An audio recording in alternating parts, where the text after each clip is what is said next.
Salut tout le monde, c'est Val. Avant de commencer la vidéo, n'oubliez pas de vous abonner, de liker et d'activer la cloche des notifications. C'est l'histoire d'Audrey.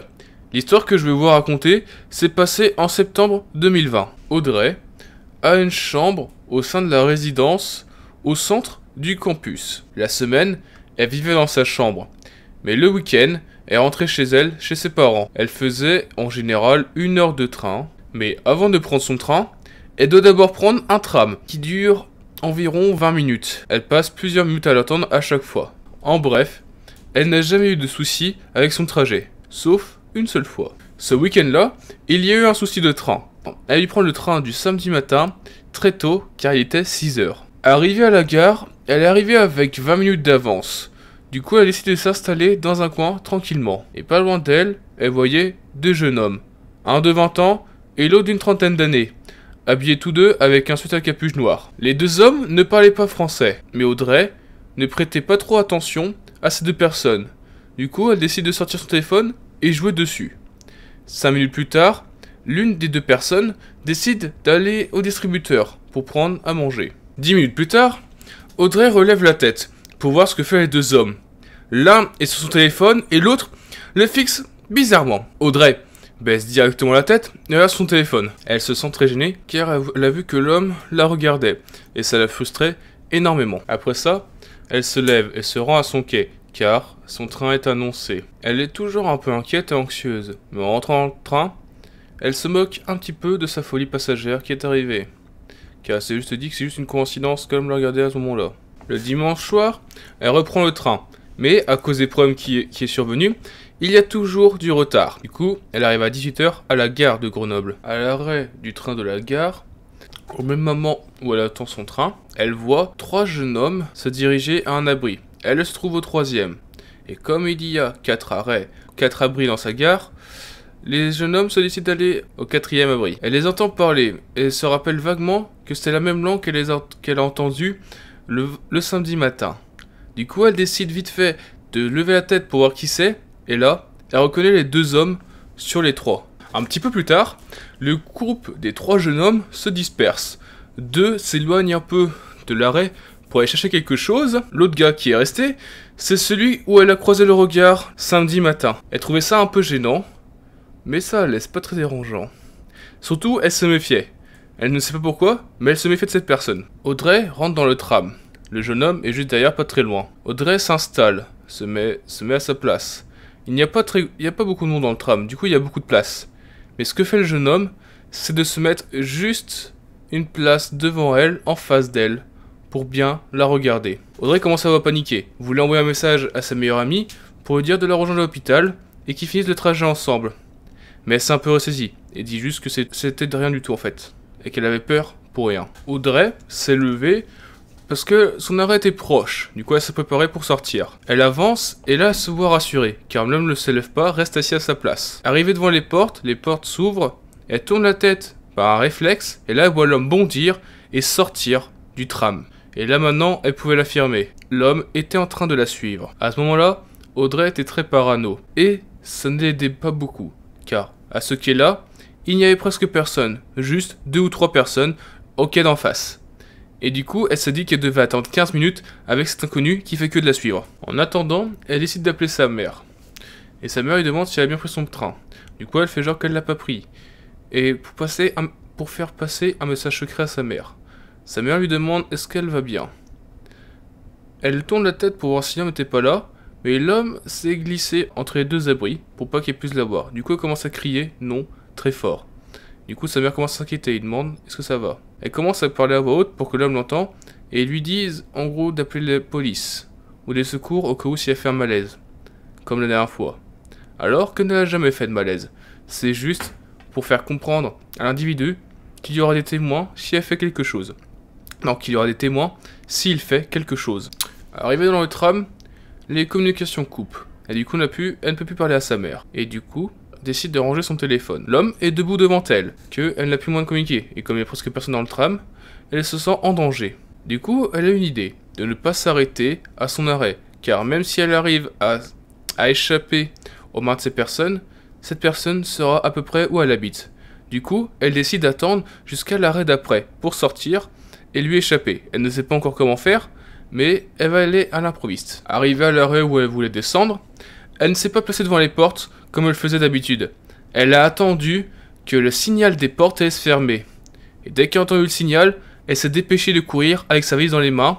Non, elle a même failli laisser sa valise dans le tram, mais a réussi à s'échapper. L'homme a compris trop tard qu'elle partait à ce moment-là. Il a essayé de la suivre, mais trop tard. Les portes étaient fermées.